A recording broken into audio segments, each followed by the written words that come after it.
par perspective libre, j'avais interrogé Roberto Lavagna, l'homme qui a sauvé l'Argentine, l'homme qui a dévalué. Il avait fait un plan budgétaire dans lequel, quand l'Argentine reviendrait sur les marchés, on attendrait 6 mois pour lui reprêter parce qu'elle avait fait défaut. Lui, il a cru à la vengeance des marchés parce que M. Lamy, parce que des amis de M. Lamy, parce que toute cette oligarchie lui l'avait même menacé personnellement. Vous savez en combien de temps ils ont prêté à l'Argentine après son retour sur les marchés? 3 jours. Ce sont des affairistes. Et un affairiste ne peut pas se permettre la rancune.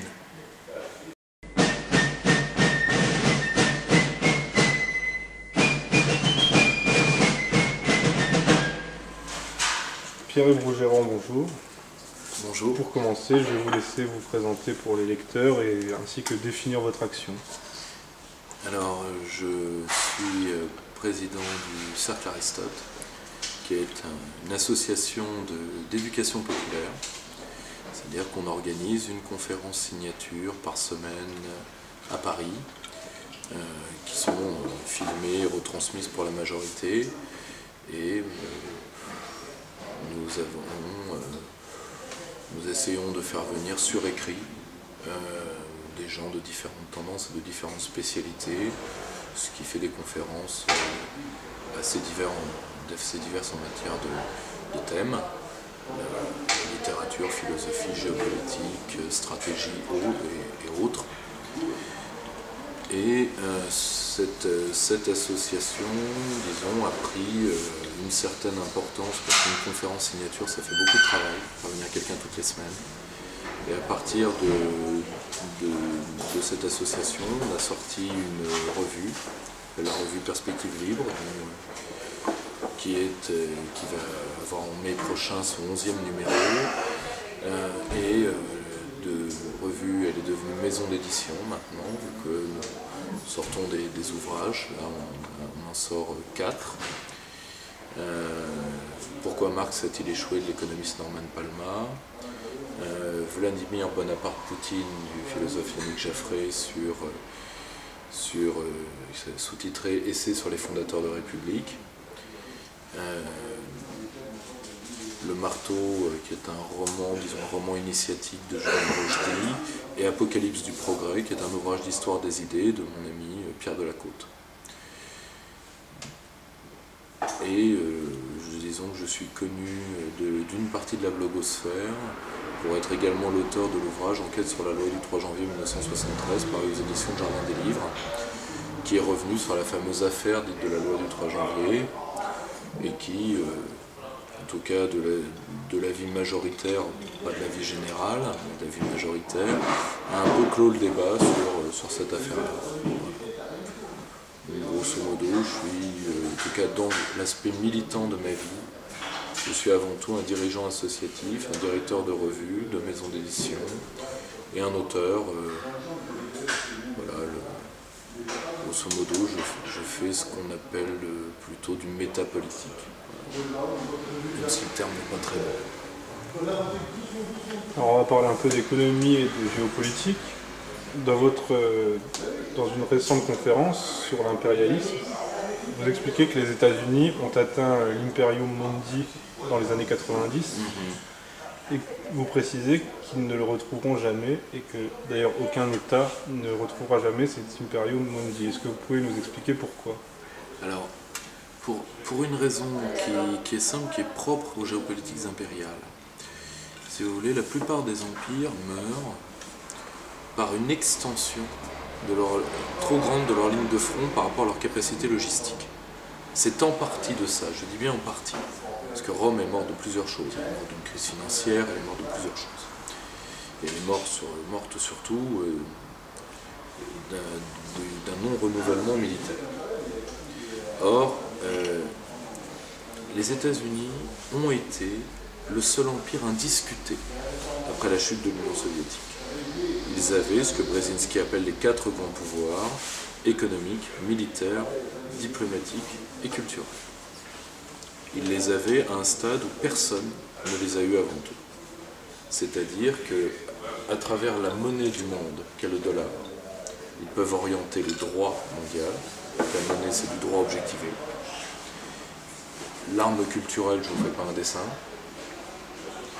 Donc, à travers l'armée culturelle, vous avez l'ingénierie des perceptions. Et donc, vous pouvez mettre vos mots et vos images dans la tête de vos potentiels concurrents, voire de vos potentiels ennemis.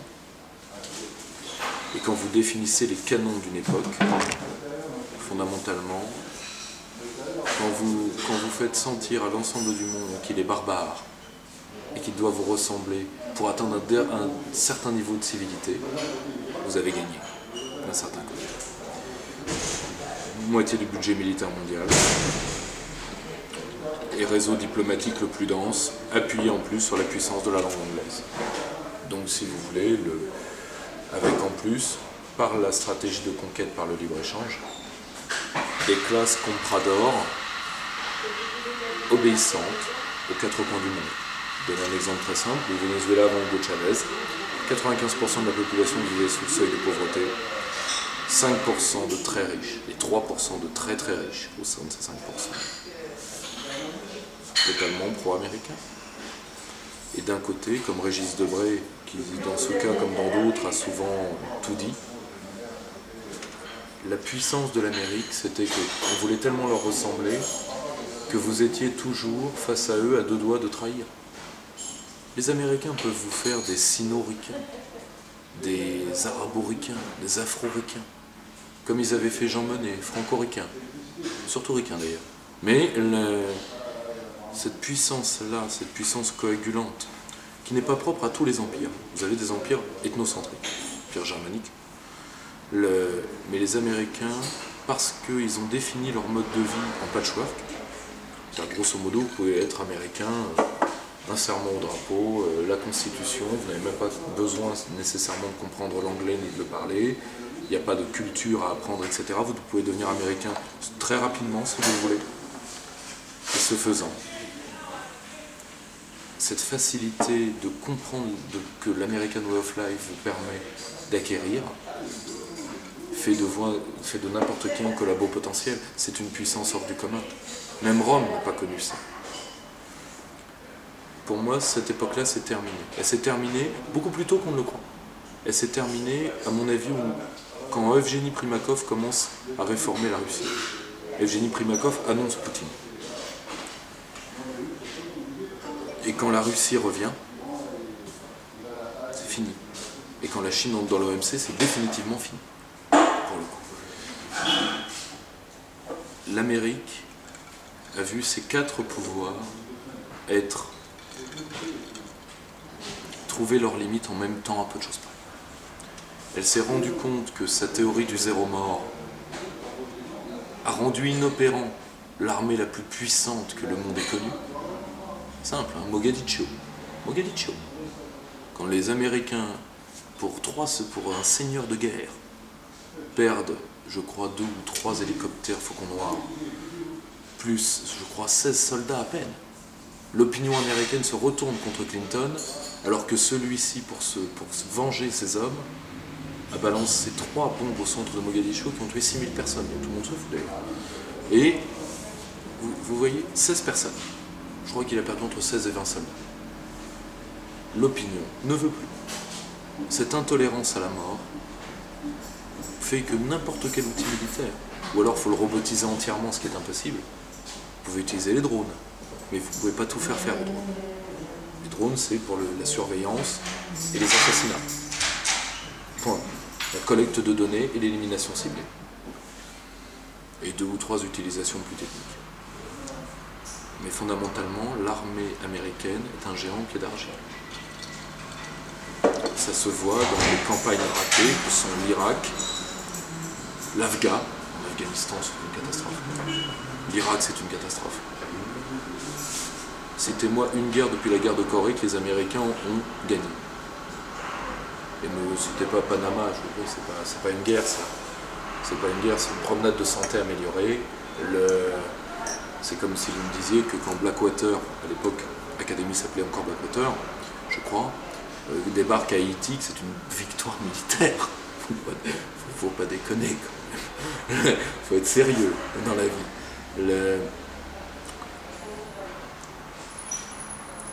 Par un phénomène qui est souvent connu en histoire coloniale, les puissances qui ont vécu l'impérialisme culturel ont retourné le discours occidental. Par exemple, en utilisant la notion d'authenticité. Ce qui ressort beaucoup, par exemple, des chaînes satellitaires arabes, qui ont utilisé les moyens de CNN pour un discours opposé, qui n'est pas un discours autonome du discours occidental. C'est pour ça que c'est encore une marque de coloniser, fondamentalement, intellectuellement. Mais certaines nations ont un discours totalement autonome. C'est largement le cas de la Russie de Vladimir Poutine, et c'est de plus en plus le cas de la Chine.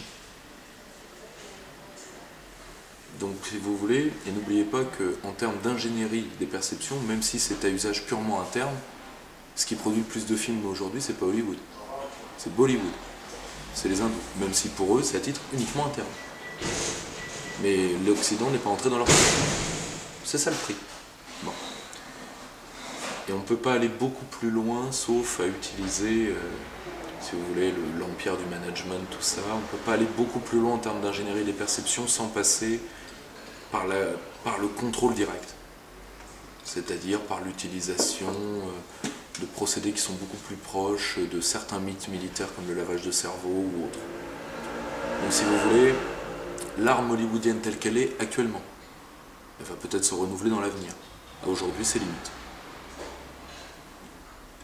L'arme diplomatique, les Américains ont pris de très sérieux revers en pleine figure, dont l'Irak est le plus éclatant, mais c'est pas le seul. Ils se sont empêtrés, ils s'empêtrent en Syrie, ils s'empêtrent en Ukraine. Alors en Ukraine, c'est pas totalement leur faute, ils suivent la Reich chancelière, bon, elles s'empêtrent aussi. Et surtout, ils reculeront en mer de Chine, qui est l'une des zones majeures des conflits de l'avenir. Ils reculeront, nécessairement. Et le pouvoir technologique qu'ils ont, oui, ils ont encore 10 ans d'avance sur bien des choses. Mais leur pouvoir technologique ou techno-économique a été détruit par leur voracité. N'oubliez pas que à la base, c'est un peuple protestant qui a le goût du travail, etc. Aujourd'hui, c'est devenu un peuple de jouisseurs qui vit par Wall Street. Wall Street, il n'y a pas de travail. C'est pas de l'économie créative. Vous n'êtes pas chez Schumpeter, vous n'êtes pas chez Eric Reinert. Là, vous êtes chez des gens qui ne jouent même pas avec des chiffres, qui laissent la machine jouer à la nanoseconde avec des chiffres. Trading à haute fréquence. On est très très loin des valeurs que l'Amérique a toujours dit être ses valeurs fondatrices. À tort ou à raison. On est très loin. Mais fondamentalement, je ne vois pas comment ils vont se sortir de ça. Quand vous voyez les indicateurs, je vais vous donner un indicateur simple. La Chine produit plusieurs dizaines de milliers d'ingénieurs par an. La France, 20 000 je crois, quelque chose près. Les États-Unis, moins de 8 000. Alors on peut investir beaucoup dans le... Ça ne veut pas dire, moi je ne suis pas dans le discours les États-Unis vont mourir, c'est pas ça. Un pays qui a plus de 3% de PIB en recherche et développement ne meurt pas. Pas ça. Si vous voulez, il faut sortir à tout prix de cette pensée, soit on domine tout le monde, soit on n'est que dalle. La Corée du Sud a une politique autonome et elle n'est pas que dalle. Et elle n'est pas que dalle. Si vous voulez, ces pays-là ne sont pas rien. Un pays qui domine, certes, il a des facilités. La dernière grande facilité des États-Unis, c'est le dollar. Ça, c'est vrai. Mais les États-Unis vont pas, si vous voulez, c'est pas Mad Max. Ils vont pas devenir... voilà, ils vont pas retourner à l'âge de pierre en 15 jours, 3 semaines. C'est pas du tout comme ça que ça va se faire. Ils vont rétrograder. Point. Mais fondamentalement, leur maintien de puissance les a épuisés. Lisez Brzezinski, vous le dira. Quand il écrit sur l'élite américaine qu'elle vaut plus un paix, pas moi qui le dis, hein. Il est conseiller du prince. Et vous dites que le prince vaut plus rien. Il a raison. Les campagnes électorales aujourd'hui, c'est très simple. Aux États-Unis, c'est celui qui met le plus d'argent est élu. Pour l'instant, il y a eu Et fondamentalement, même s'ils sont encore capables de gros coups diplomatiques,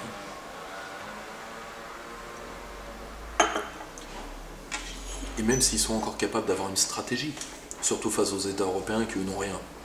Pas de pensée stratégique, même pas de volonté de vivre, que dalle. Là oui, face aux États européens, c'est des aigles. Mais face à la Russie et à la Chine, c'est des aigles comme les autres. Plus gros, c'est vrai. Pour combien de temps? Ce qui risque de leur arriver, par contre, c'est une grande dépressurisation psychologique. Parce que n'oubliez pas que c'est le peuple élu du Second Testament. One nation under God.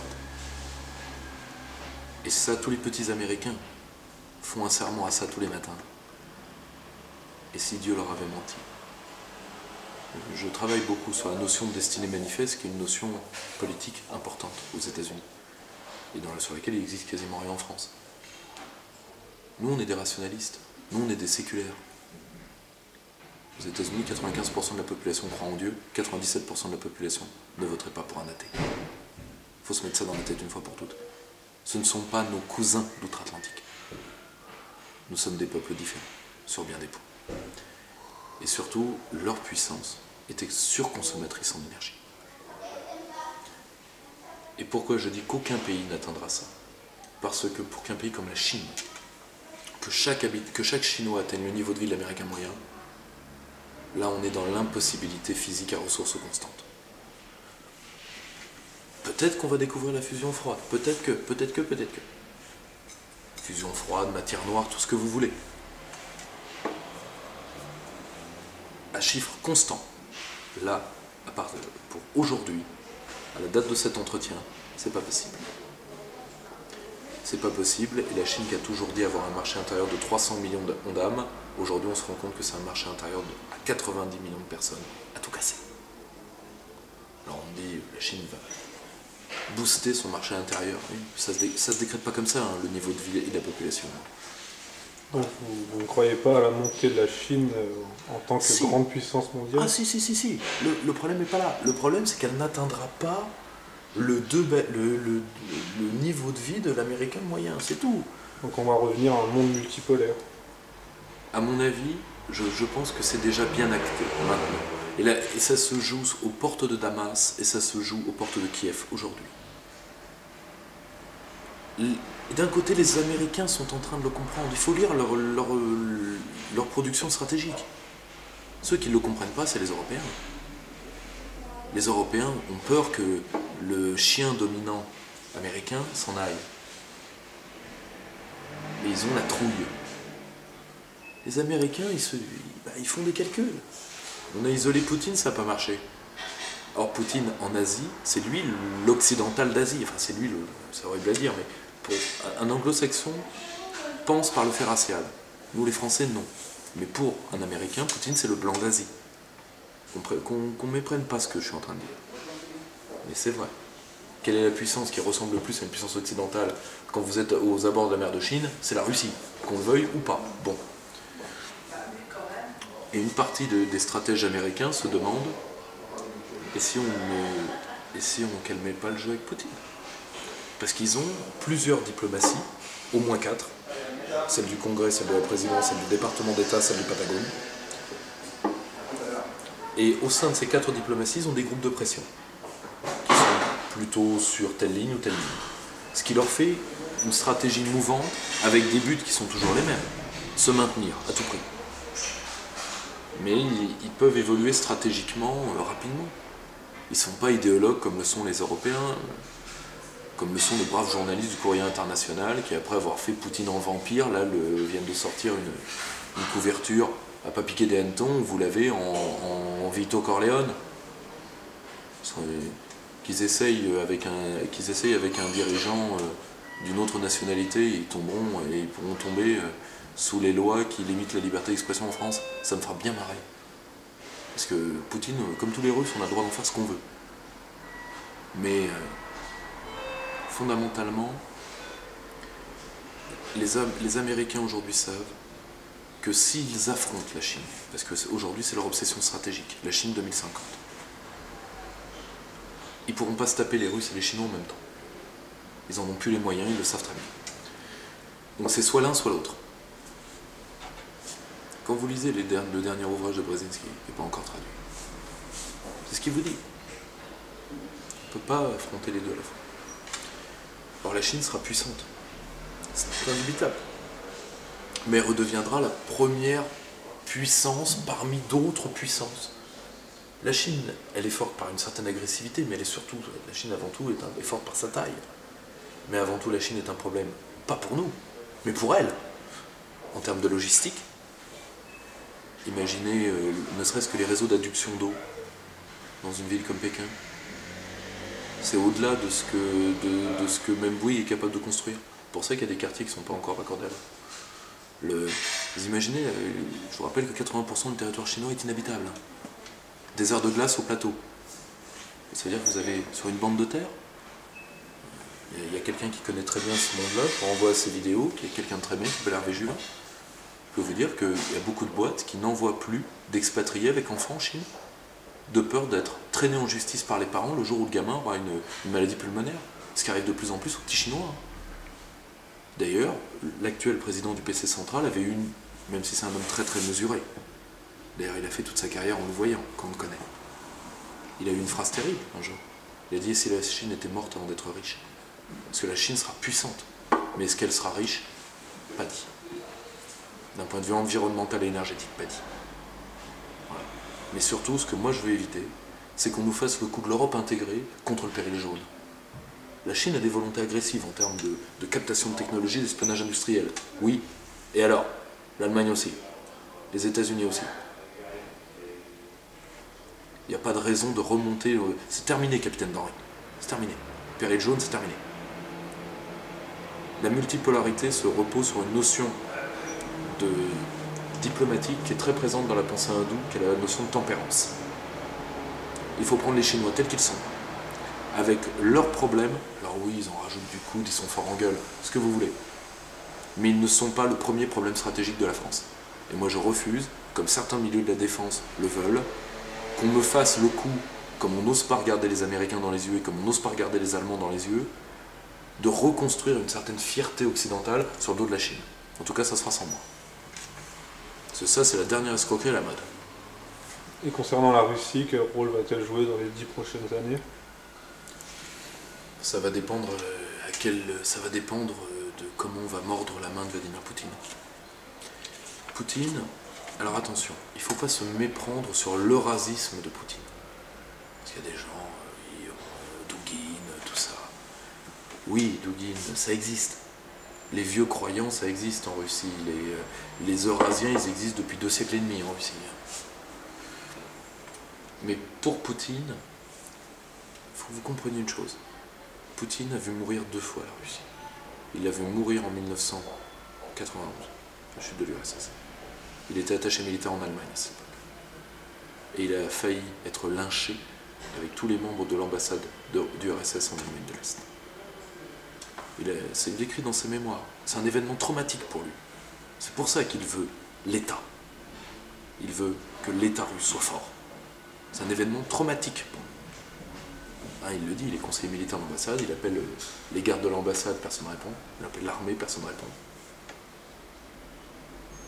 Et il y a les Allemands au courage retrouvé après avoir été occupés 40 ans sans moufter. Eux, nous on a moufté quand on a été occupés 4 ans. Eux, non, quasiment pas. Et là, devant 5 personnes dans une ambassade, le peuple allemand a retrouvé son courage. C'est facile hein, de lâcher 5 mecs. Il l'a vu mourir là, il l'a vu mourir à la crise de 98. Donc, Poutine utilise l'aspect eurasiste comme d'autres discours sur le nationalisme russe, sur l'église orthodoxe, etc., pour refaire une grande identité russe, qui est à la fois un modus intellectuel pour son régime, mais également ce dont la Russie avait besoin. Regardez l'action qu'il a fait par rapport à l'hymne et au drapeau. Il a repris le drapeau russe, mais il a gardé l'air de l'hymne soviétique. Il en a changé les paroles. L'union des mémoires, ce qui est de toute façon en accord avec la mentalité de l'orthodoxie. C'est très difficile de culpabiliser un orthodoxe. Parce que dans l'orthodoxie, une fois qu'un homme est mort, il est mort. Le pardon se joue ailleurs. Donc c'est pas un Français qui n'a plus de catholique que la culpabilité, dont on peut venir le gratter avec différentes époques de son histoire. En orthodoxe, ça marche pas comme ça, culturellement. Or, fondamentalement, Poutine joue l'apaisement avec l'Ouest, depuis quasiment le début. Il a utilisé le 11 septembre pour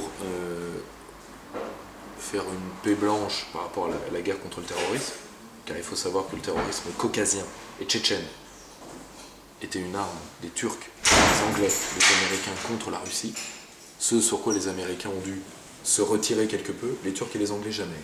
Jamais. Mais les Américains s'en sont retirés au nom de la lutte contre le terrorisme, que Poutine a utilisé très intelligemment. Il a tenté l'apaisement avec l'Europe. Relisez ses déclarations, dont certaines sont parues dans le Spiegel, à plusieurs reprises. La seule chose, c'est qu'il n'a jamais eu de main tendue. Il a gardé la main ouverte. À force de vous faire cracher au visage, à la fin, la main, vous la fermez. Il n'est pas plus con qu'un autre. Puis surtout, il a la puissance, et il a la volonté de puissance. À prendre dans le sens réel et philosophique du terme. La volonté de la puissance et la volonté de perdurer dans son être. Chez Nietzsche. Pas du tout, c'est pas du tout un truc de Nasbrock et de Bâle. Poutine, c'est ça. Alors soit il va aller directement vers l'Asie, parce que à la fin, quand on voit maintenant on en est à fomenter des révolutions colorées avec les skinheads de Svoboda, il faut arrêter de déconner. On a vidé les tribunes des hooligans pour pouvoir monter une opération comme celle-là. La Reichschancelière n'a pas à être très fière de son action. Et d'avoir utilisé les habituels, quoi. Khodorkovsky, à peine libéré de prison, comme quoi la mansuétude de Poutine parfois lui joue des tours, et qui a affrété un avion pour qui? BHL, arrivé sur le tarmac, qui était là pour l'accueillir, Raphaël Glucksmann. Ok, fermez le banc. Fermez le banc. Hein, c'est déjà ce... Raphaël Glucksmann, BHL, c'est déjà le duo qui a mis la merde en Yougoslavie, qui a mis la merde au Rwanda, qui a mis la merde partout. Voilà. C'est à force de se faire mordre par l'Ouest, Poutine ira de plus en plus vers l'Asie, même si il gardera toujours un regard vers l'Europe pour deux raisons. Premièrement, il n'a pas envie que l'Union occidentale, que l'Europe occidentale devienne une zone d'instabilité à sa frontière.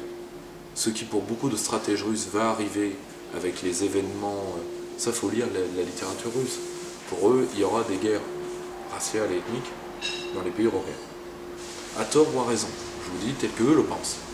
Ça, c'est un thème qui est, je vous renvoie aux très bons écrits elle, une vraie spécialiste de la Russie, qui a dû s'exiler aux États-Unis, parce qu'en France, on ne l'écoutait pas comme elle le mérite, Marlène Laruelle.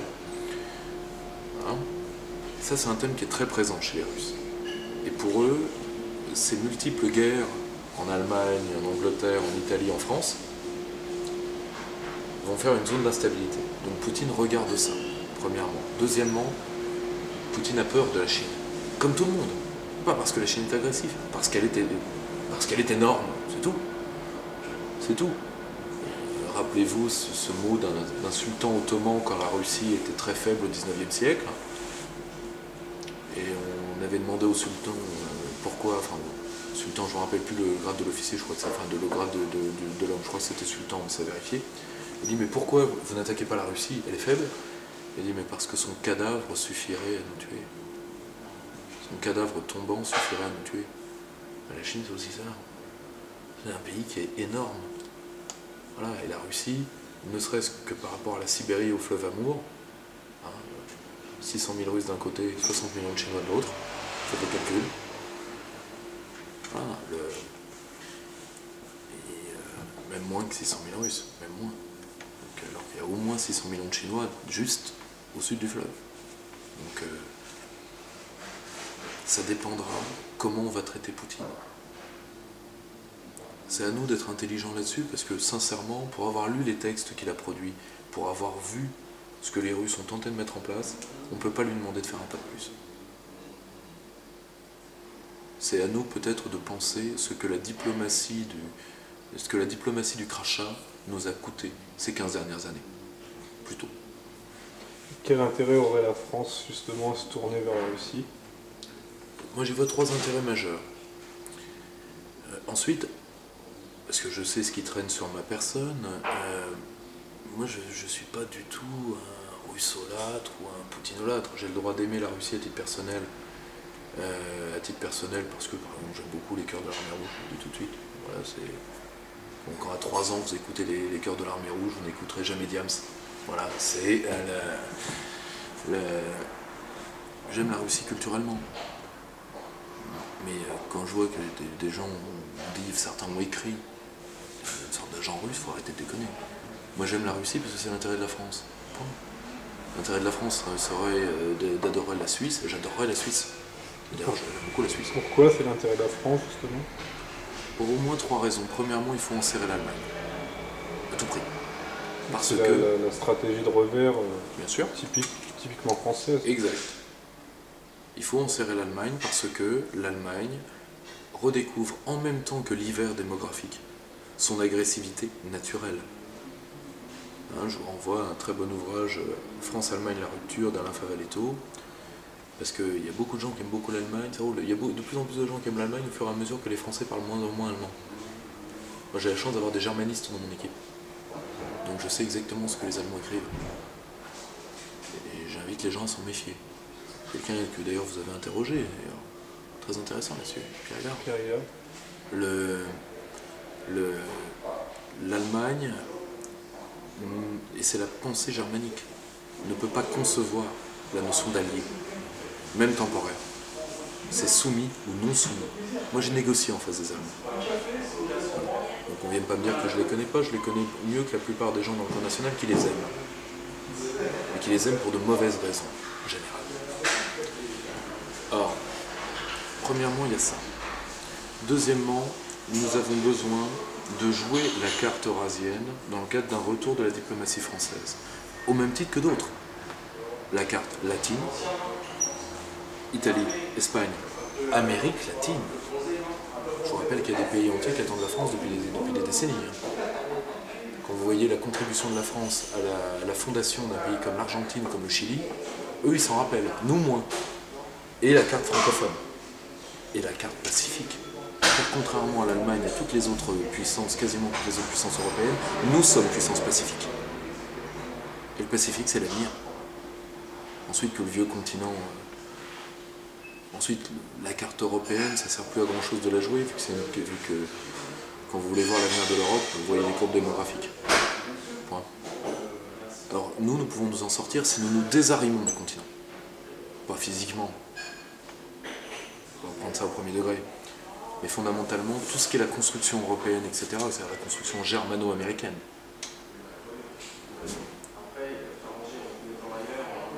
C'est de ça dont on doit sortir. Et la carte eurasienne est une des cartes qu'il faut jouer pour notre indépendance énergétique et aussi pour avoir un accès aux BRICS. Enfin, j'aime pas les appeler BRICS parce que c'est du vocabulaire de la gestion de fonds. C'est Goldman Sachs qui les a appelés comme ça.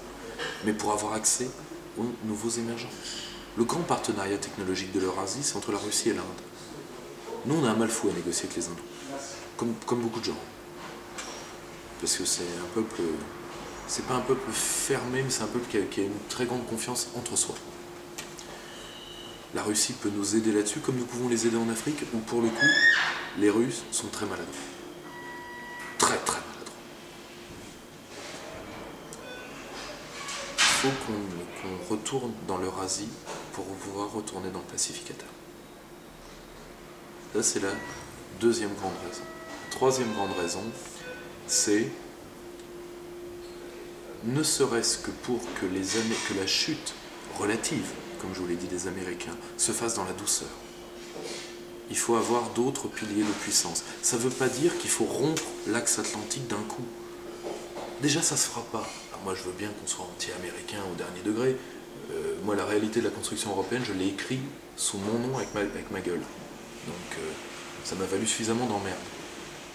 Mais on ne peut pas on ne peut pas partir dans une idéologie de guerre à mort avec les États-Unis. La plupart des gens qui le veulent ne peuvent pas le faire. Vous savez pourquoi?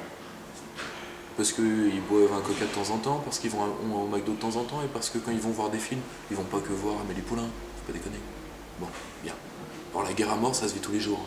Ça, c'est des idéologies de profs, ça. Pas de soldats. Voilà. Parce que si l'Amérique est laissée toute seule, au moment où elle va chuter, sans contrepoids, elle est infiniment plus dangereuse. Parce qu'animal blessé, dangereux. Il faut faire voir aux Américains qu'ils vont avoir besoin, eux, ils se conçoivent comme le peuple de l'élection, donc ils n'ont pas besoin d'alliés. Le peuple élu n'a pas besoin d'alliés. Qu'ils vont devoir penser et respecter les gens. Un petit peu plus que ce qu'ils ont fait. Mais il ne faut pas les isoler, et pour ça il y a besoin d'un pôle fort, et ce pôle doit être fait avec la Russie. Et pas contre les Américains, parce que déjà on ne définit pas un projet uniquement avec des cibles. Ça c'est pas vrai.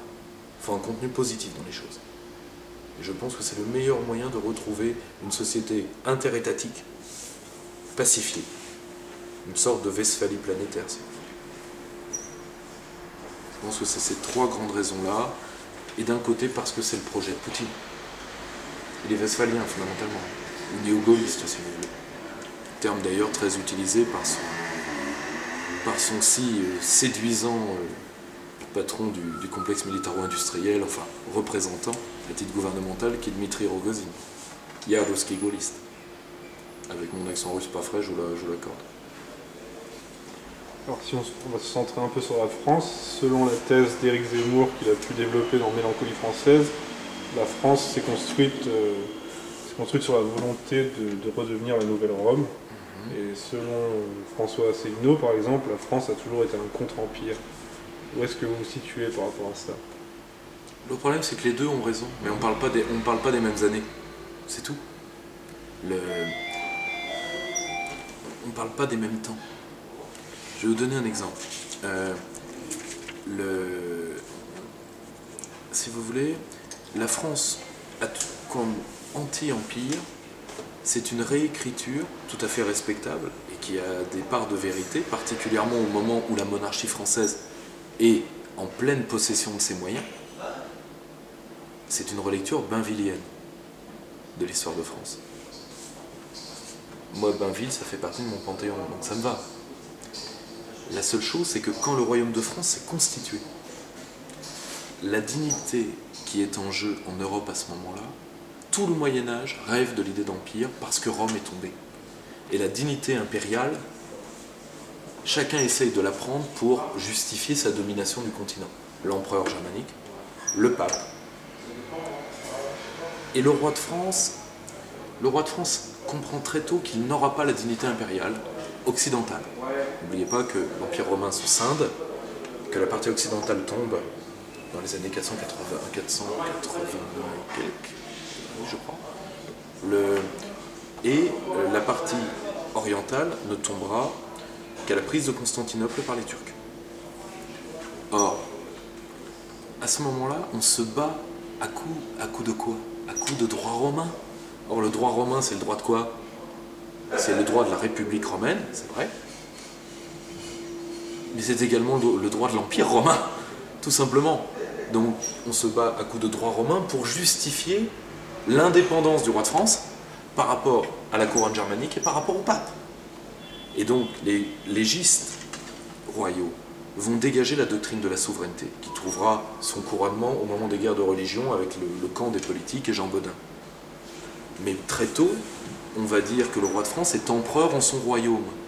Ça ne veut pas dire qu'il est empereur au sens de l'impérialisme, ce qui est d'ailleurs une réalité qui n'arrive qu'au XIXe siècle, ça. Il est empereur au sens où rien au temporel ne lui est supérieur. Je suis maître chez moi. Donc si vous voulez, la France a voulu être sur les pas de Rome pour être indépendante. Et après, elle s'est faite contre les empires allemands et anglais. Mais on n'est pas sur le même segment de temps. On est, grosso modo, Moyen-Âge, début de la Renaissance, quand la France suit Rome, pour récupérer l'indépendance du droit romain, l'auctoritas et la potestas. Et ensuite, quand la monarchie française est en acte, qu'elle est pleine et entière, grosso modo à partir de Philippe le Bel, on peut commencer à parler de la France comme contre-empire. Fondamentalement, les deux ont raison. On n'est pas sur la même période de temps. Et d'un côté, l'épopée napoléonienne fausse un peu les cartes. Parce qu'en même temps, nous avons toujours été contre-empire, oui, mais nous avons soumis les 2/3 de l'Europe. Parce que fondamentalement, il y a l'ambiguïté Bonaparte-Napoléon. Bonaparte, fondamentalement, il termine la Révolution. Il termine la Révolution sur 2 points. Il réaménage l'État et il consolide certains acquis de la Révolution, et entre autres l'affaire des biens du clerc. Ensuite, il y a l'élan Bonaparte. Alors que, je vous rappelle ce que disait Bainville, sauf pour la gloire, sauf pour l'art. C'est une phrase très dure. Moi, je comprends qu'on puisse être bonapartiste. La seule chose, c'est que comment on gère l'aspect français dans l'empire français de Bonaparte. Il y a un bonapartisme, enfin le bonapartisme c'est surtout forgé avec Napoléon III. Avec Napoléon III. Qui est un autre bonapartisme sans l'Empire. Oui, sans l'Empire, et pour le coup avec des idées sociales qui inspireront énormément le gaullisme. C'est d'ailleurs pas pour rien qu'une des meilleures biographies de Napoléon III sera écrite par Philippe Séguin. Pas étonnant, fondamentalement. Certains ont tendance à résumer le bonapartisme à l'impérialisme. Oui, et c'est justement parce que ça a faussé les cartes. Alors que fondamentalement, quand on étudie Bonaparte, les guerres qu'il fait, pour la plupart sont des guerres de défense, fondamentalement. C'est ce que les gens ne comprennent pas. Et ensuite, et fondamentalement, il essaye de réaménager certains des pays, Espagne, Italie. En Espagne, ça se passera très mal. Et c'est pour ça que, quand vous voyez la littérature européenne sur Bonaparte, Bonaparte est admiré, particulièrement en Russie. Il est l'ennemi fiable, il est l'ennemi à notre hauteur. Il est l'ennemi viril. Il n'est pas si vous voulez voir le contre-exemple, par exemple, pour les Russes, demandez-leur de vous parler de l'ennemi allemand. C'est pas la même admiration. Là, c'est l'ennemi vil. Parce que c'est les... Pour eux, la dernière fois qu'ils ont frotté les Allemands, c'était les Einsatzgruppen. Quand même. Alors, des gens qui liquident hommes, femmes et enfants. Bon. Et si vous voulez, comme on est mal à l'aise maintenant, chaque année on rajoute une époque avec laquelle on est mal à l'aise. Grâce à M. Ribes, maintenant on est mal à l'aise avec Napoléon. Avec Jospin. Oui, bien sûr.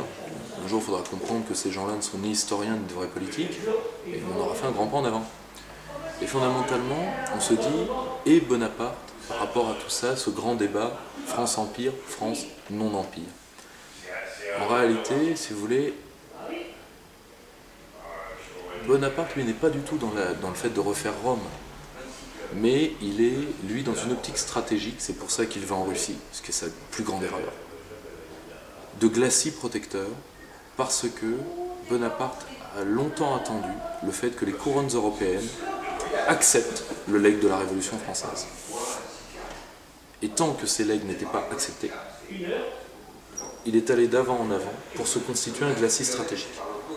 Là où il a fait une erreur, c'est qu'il est tombé face au seul pays avec lequel il aurait dû négocier, ce que Joséphine d'ailleurs lui demandait, qui était la Russie, parce que la Russie ne pouvait pas accepter les legs de la Révolution. On y pratiquait encore le servage, qui n'existe plus en France, pas depuis 1789, depuis bien avant.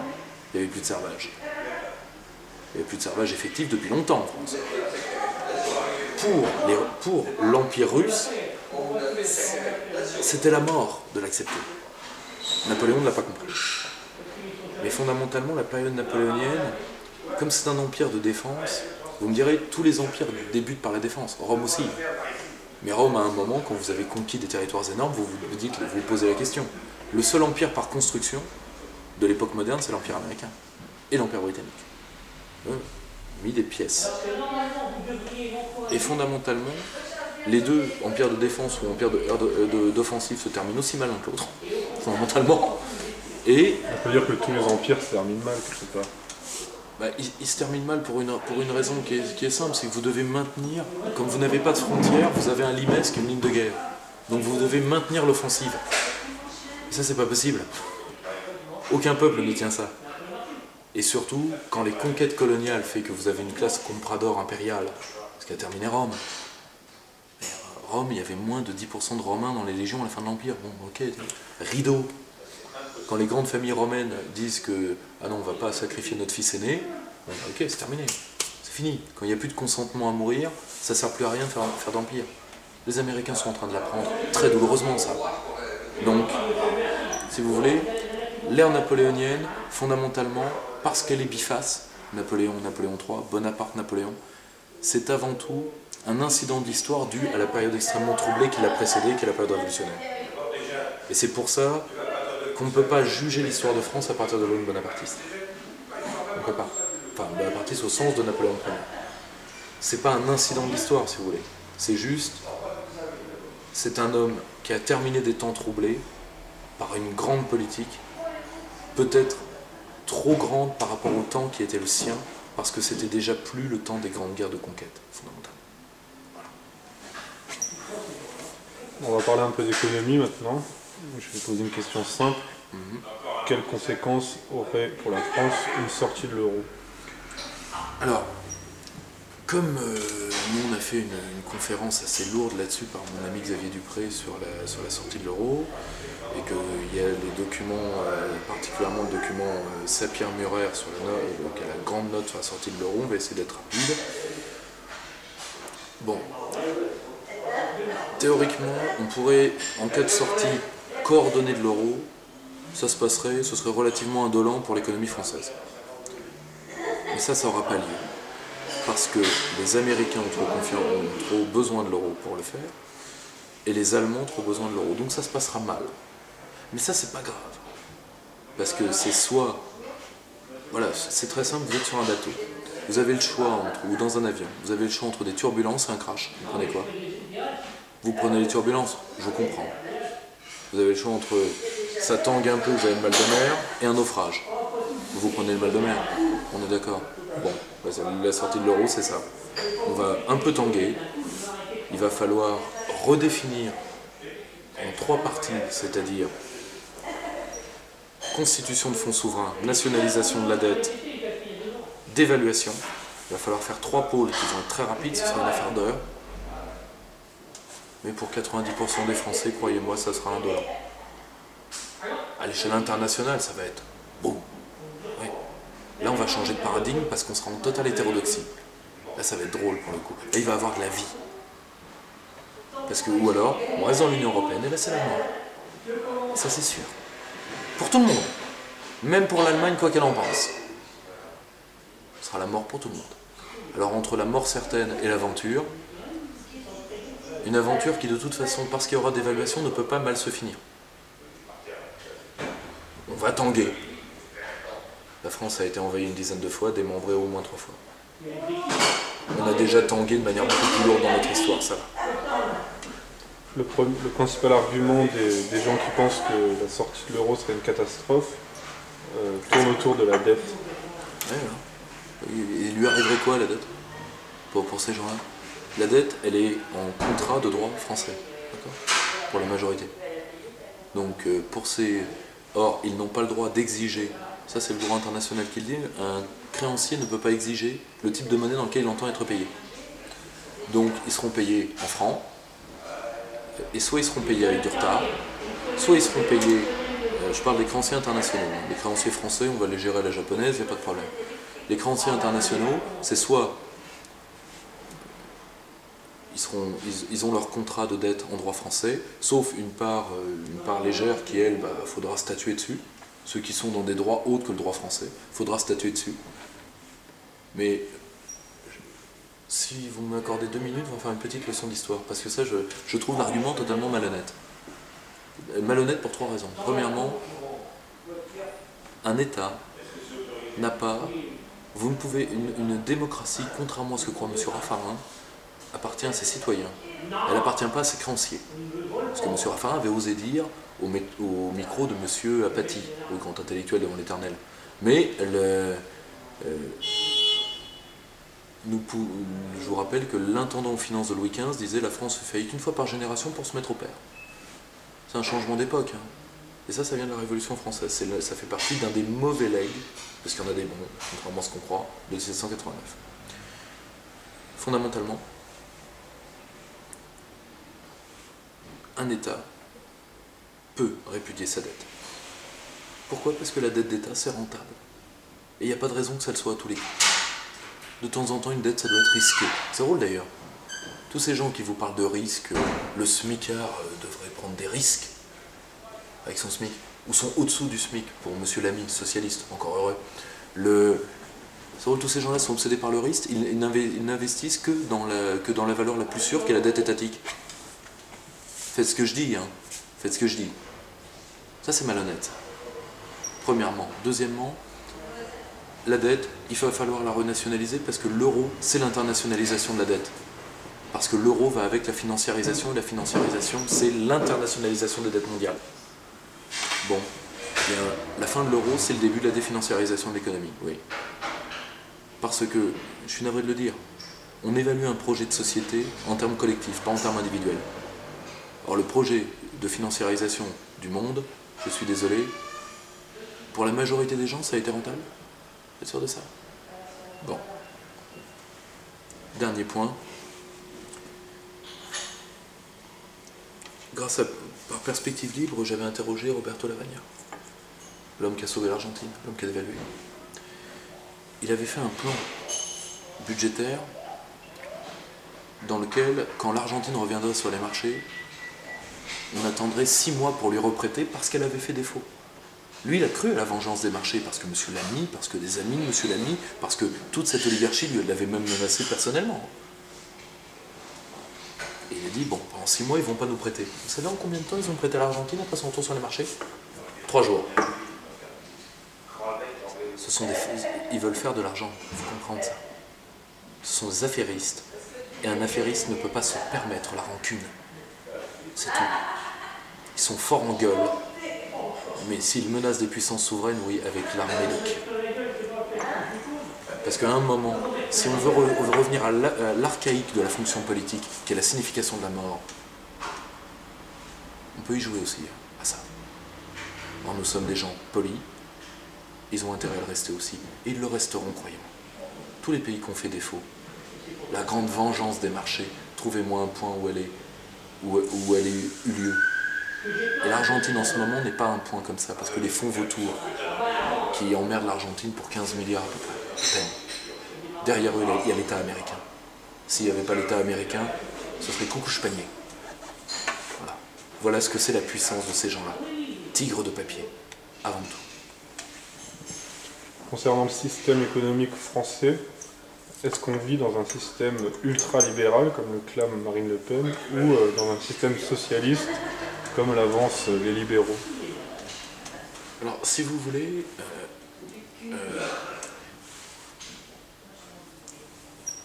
essayons d'avoir un minimum de définition conceptuelle.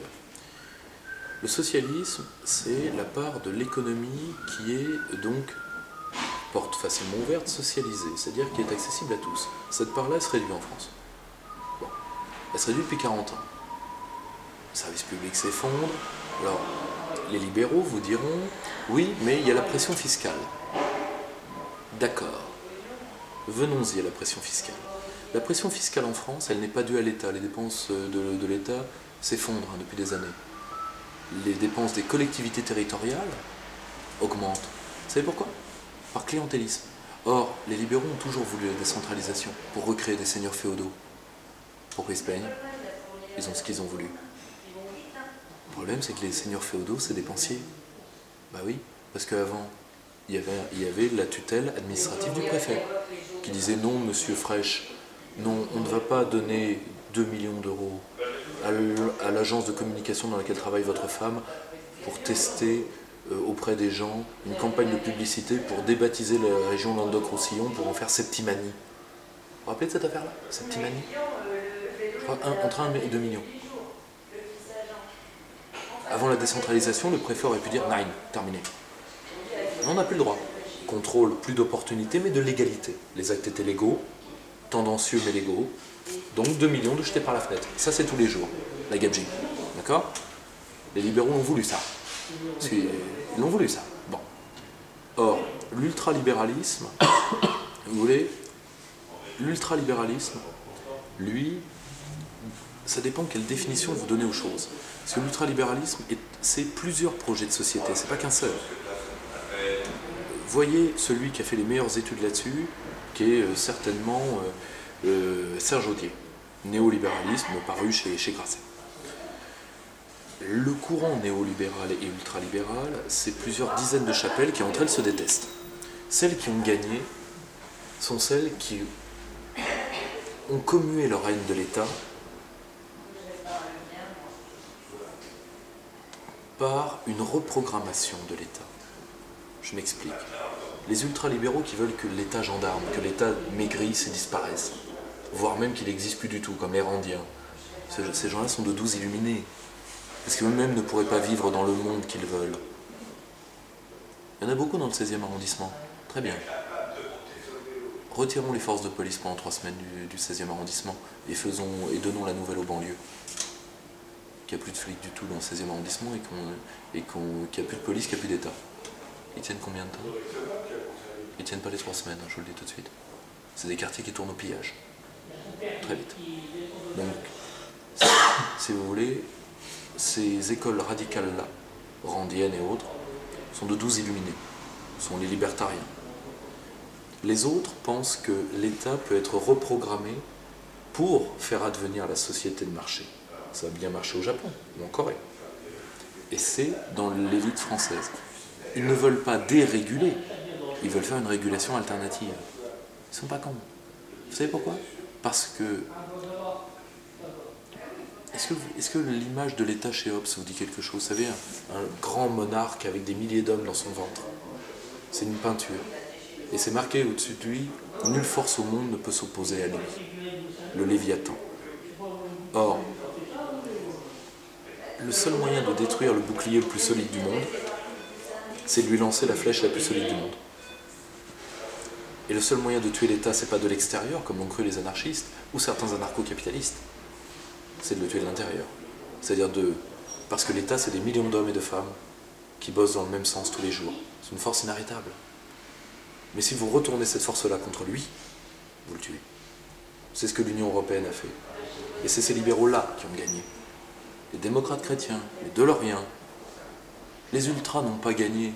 Les Friedmaniens étaient beaucoup plus intelligents que les hommes de l'école autrichienne. Les hommes de l'école autrichienne étaient des radicaux. C'est pour ça qu'on les a mis de côté. Mais leur projet est devant eux, de quoi ils se plaignent? C'est pas eux qui l'ont fait. C'est surtout de ça de quoi ils se plaignent. C'est-à-dire que le projet a été fait, ils ne sont pas passés à la caisse. Ouais, je comprends. Fondamentalement, nous vivons dans ce mix-là, qui est un mix d'ultralibéralisme et de projet, qui retourne la logique étatique contre l'État. Ce qui fait au passage qu'à la fin, c'est plus un projet idéologique, c'est un projet de prédation. C'est pour ça que les petits entrepreneurs, dont je supporte le libéralisme, parce que pour eux, ils s'imaginent être des self-made man. Ils ne se rendent pas compte que le cadre légal de leur entreprise, que tout ça, c'est permis par l'État. Mais eux, ils sont la tête dans le guidon, donc je ne peux pas leur en vouloir. Mais pour eux, la vie est difficile, pas à cause de l'État, parce que l'État doit les pressurer, eux, pour que Madame Bettencourt ne paye pas d'impôts. Parce qu'elle, elle n'en paye pas, quasiment pas. Eux, oui. Vous comprenez? Et la martingale. C'est une logique étatique retournée, au service du libéralisme. C'est-à-dire, c'est pour ça d'ailleurs que vous voyez de plus en plus en doctrine, par Mme Cantos-Perber et ses amis, le terme de social-libéral. C'est parce qu'ils ont compris la logique qu'ils ont eux-mêmes mis en place. Encore heureux d'ailleurs. Voilà. Donc si vous voulez, Marine Le Pen a raison. Elle a raison, mais une part des libéraux a raison de son point de vue. Le problème, c'est que pour eux, le vrai problème, parce que j'en côtoie beaucoup, c'est que le projet s'est fait sans eux. Voilà.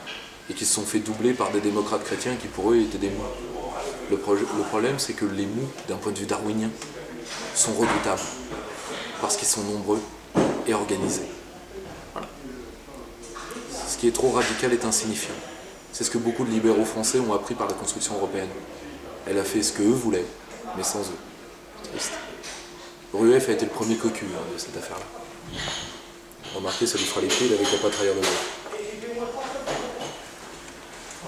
Une dernière question. Est-ce que vous croyez à une forme de libéralisme de l'intérieur, comme a pu Philippe de Villiers en a parlé, je crois, protéger à l'extérieur, libérer à l'intérieur? Si vous voulez, moi je le dis sincèrement, ce système-là, qui est d'ailleurs très en vogue aujourd'hui dans une part de l'ultra-droite, ça rappelle les écrits de Guillaume Fay, ou genre comme ça. Mais lui, il le parle à échelle continentale, en bon ancien Digresse. Moi, j'y crois absolument pas. Pour une raison qui est simple.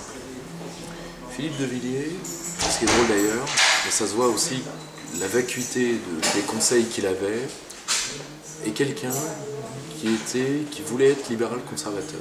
En libéral-conservateur,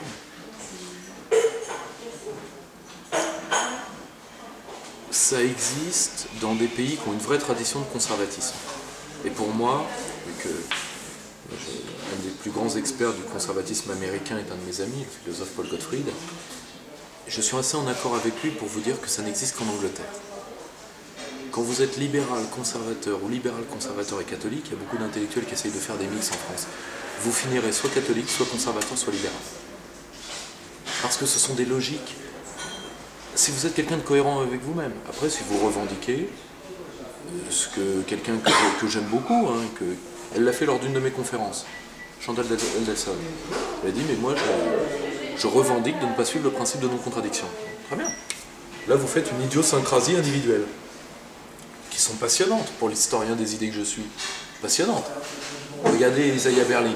Isaiah Berlin, il était réactionnaire, contre l'idéologie du progrès, libéral, et il a accepté 1789. Ça fait beaucoup pour un seul homme. Mais ça, c'est des idiosyncrasies individuelles et ça ne fait pas de système politique collectif. Individuellement, vous pouvez être ce que vous voulez. Carpe, lapin et fromage, si vous voulez. Ça, c'est une idiosyncrasie, si vous vivez bien avec. Mais les systèmes collectifs ont besoin de logique inhérente. Quand vous libéralisez complètement une société interne et que vous en faites une société de marché, parce que l'économie de marché et la société de marché, ça va ensemble. Le rêve d'Hassan II de faire un Maroc féodal et ultra moderne en même temps, allez à Marrakech, vous allez m'en dire des nouvelles. Ça n'existe pas. Ça n'existe pas. Si vous faites un pays très libéral à l'intérieur, vous allez créer une classe comprador, une classe très riche par la libéralisation, qui va demander à devenir encore plus riche, et qui fera pression sur vous en tant que gouvernant, pour libéraliser les échanges internationaux, parce qu'elle s'en fout, ses avoirs sont déjà à l'extérieur. Et ça, si vous voulez, c'est pour ça qu'il faut être cohérent avec soi-même. Quand vous voulez un système régulé, il faut qu'il soit régulé par, et que la puissance de l'État soit indiscutée, à l'externe comme à l'interne. Car on tombe toujours par là où on penche.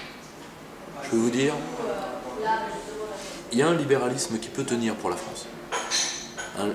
Une certaine dose de libéralisme. C'est ce que faisait Michel Debré. Michel Debré, à chaque fois qu'il libéralisait quelque chose, il mettait derrière une autorité de contrôle. Vous voyez, pour avoir autorisé 3 opérations de bourse, il leur a foutu la cope dans les pattes. C'est-à-dire, sans que l'État bouge, l'État contrôlait encore plus. Et en termes de liberté individuelle, les mecs étaient encore plus libres.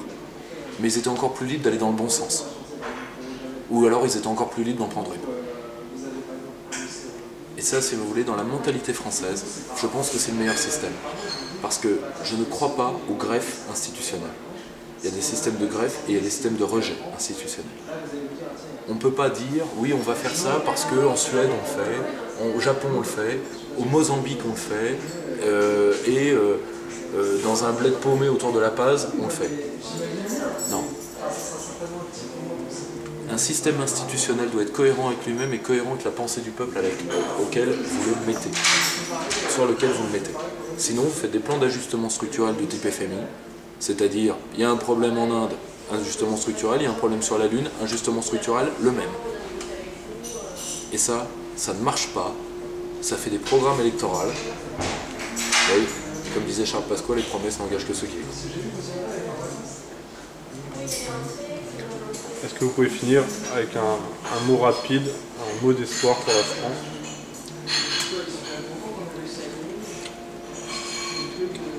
Il y a un homme très bien que j'aime beaucoup qui tient un site qui s'appelle Dédé Fanza. C'est un très bon analyste stratégique de la question américaine. Et lui, il connaît très bien les Américains. Il le dit souvent, les Américains n'auraient certainement pas survécu à la période 1870, 1914, 1940. 2 défaites, une boucherie. Nous sommes battus avec plus de la moitié du monde, nous Français. Comptez les années de paix dans l'histoire de France. Pas tant que ça. Nous avons été démembrés, envahis. Nous avons failli disparaître un certain nombre de fois. Nous sommes toujours là. Et comme le disait Pierre Boutan, qui est quelqu'un dont j'aime énormément le souvenir et l'œuvre, Pierre Boutan écrivait dans La Nation française: à tous ceux qui pensent que la France est morte, la France vous enterrera. Et la France nous enterrera tous. Et à titre personnel, je souhaite que la France m'enterre. Parce que j'aurais pu la passer comme mon père me l'a transmis. Et fondamentalement, tous ceux qui ont annoncé que la France était morte, comme les gens irremplaçables, il y en a plein les cimetières. Nous sommes toujours là.